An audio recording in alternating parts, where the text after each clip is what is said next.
তাজিয়া মিছিলের এই ঘোড়াটি আমরা দেখতে পাচ্ছি, তাজিয়া সাজানো হয়েছে এবং সেটাকে এইভাবে নিয়ে যাওয়া হচ্ছে তাকে। এটাই আসলে শোকের এই যে মাতম তারা করে, এই শোকের মাতমটি আমরা দেখতে পাচ্ছি। তাজিয়া এভাবেই সাজিয়েছে এবং শোকের মাতম এইভাবেই তারা পালন করে আমরা দেখতে পাচ্ছি। ঘোড়াকে এইভাবে সাজিয়ে তারা এই অবস্থায় নিচ্ছেন আমরা দেখতে পাচ্ছি। তাজিয়া মিছিল যাচ্ছে এবং তাজিয়া মিছিল এইভাবেই হয় প্রত্যেক বছরেই, প্রত্যেক বছরের মতো আমরা এবারও এটা প্রচার করে যাচ্ছি। আমরা দেখতে পাচ্ছি তাজিয়া মিছিলটা এইভাবে হয়, খুব দীর্ঘ এই মিছিলটি অনেক লম্বা এবং বড়।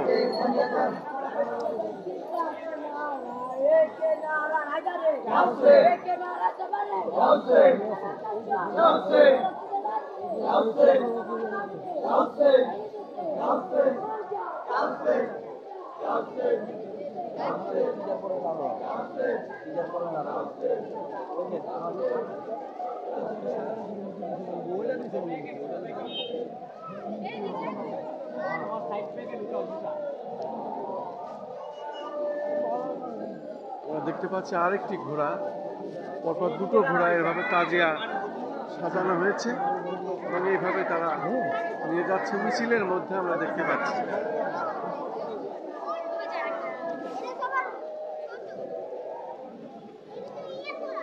ভাইয়া কিছু বলেন, আপনার নাম পরিচয় দিয়ে আজকে যে তাজিয়া মিছিলটা আপনারা করছেন কোথা থেকে শুরু করছেন, শুধু এইটুকুন বলেন। পুরানা পল্টন থেকে শুরু হয়েছে, এটা নবাবপুর বংশাল হয়ে মহরতলি এখন দালানে আসতেছে 8ই মহরম এখানে সারবেন।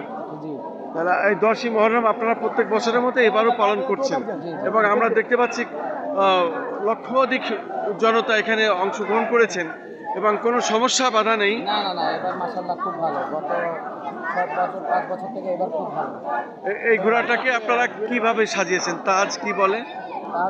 তাজ বলে, রূপার তাজ। আচ্ছা আচ্ছা, গাজী আব্বাসের তাজ বলে, ওটাকে পাঞ্জা বলে। আচ্ছা আচ্ছা, চাদর ওনার নামে। আচ্ছা আচ্ছা আচ্ছা।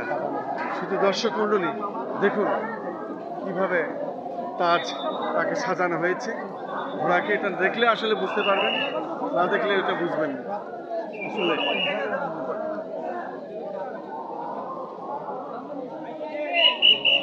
আরেকটি ঘোড়া দেখতে পাচ্ছি, তাজ সাজানো হয়েছে আমরা দেখতে পাচ্ছি।